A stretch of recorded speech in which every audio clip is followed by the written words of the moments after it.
మంత్రులకు వేరే పని ఉంటుందట, రేవంత్ రెడ్డికి ఒక పని ఉంటుందట. మంత్రులు హెలికాప్టర్లు పోవాలంటే రేవంత్ రెడ్డి పోలేకపోతుండట, రేవంత్ రెడ్డి హెలికాప్టర్లు పోవాలంటే మంత్రులు పోలేకపోతురట. మరొక పని చేయరి, ముఖ్యమంత్రి రేవంత్ రెడ్డి హెలికాప్టర్లు పోవాలంటే మంత్రులను కారులో పంపియ్యి, లేకపోతే రేవంత్ రెడ్డి కారులో పోతారు, మంత్రులు హెలికాప్టర్లో పోర్రి. రేవంత్ రెడ్డి చెప్తాడు తెలంగాణ దివాలా చేసింది, తెలంగాణ ఆగమైపోయింది, తెలంగాణ చిన్నాభిన్నమైపోయింది, తెలంగాణ పరిస్థితి బాగాలేదు, ఆర్థికంగా వెనుకబడిపోయింది, అప్పులేవాడు ఇత్తలేడు, అప్పుల కోసం పోతే చెప్పులు ఎత్తుకోపోతారేమో అన్నాడు చూస్తురు, దొంగలను చూస్తున్నాడు చూస్తురు, అపాయింట్మెంట్ ఎవడు ఇత్తలేడు అని చెప్పి రేవంత్ రెడ్డి గప్పాలు కొడతాడు.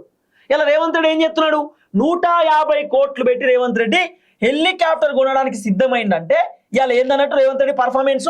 ఇదే కేసీఆర్ ఇదే హెలికాప్టర్లో తిరిగిండు, కేసీఆర్ కేటీఆర్ బీఆర్ఎస్ పార్టీ మంత్రులు ఇదే హెలికాప్టర్లో పర్యటన చేసిరు.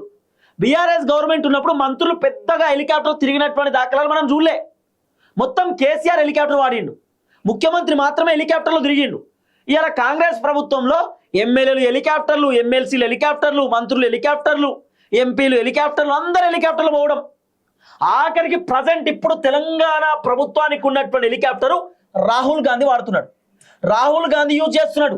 మొన్న జరిగినటువంటి ఏదైతే కేరళ ఎన్నికల ప్రచారంలో రాహుల్ గాంధీ తెలంగాణ రాష్ట్రానికి సంబంధించినటువంటి హెలికాప్టరు ఆయన వాడిండా లేదా?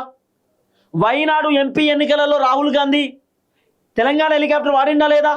మహారాష్ట్రలో జరిగినటువంటి ఎన్నికలలో రాహుల్ గాంధీ తెలంగాణ హెలికాప్టర్ వాడిండా లేదా?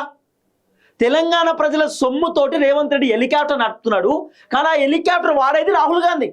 రాహుల్ గాంధీ తిరుగుతాడు తెలంగాణ హెలికాప్టర్లో. మన తెలంగాణ ప్రభుత్వానికి ఉన్నటువంటి హెలికాప్టర్లో కాంగ్రెస్ హైకమాండ్ దర్జాగా తిరుగుతున్నారు. మందికి హెలికాప్టర్ ఇస్తున్నాడు, నాకు ఇప్పుడు హెలికాప్టర్ కావాలని రేవంత్ రెడ్డి చెప్తున్నాడు.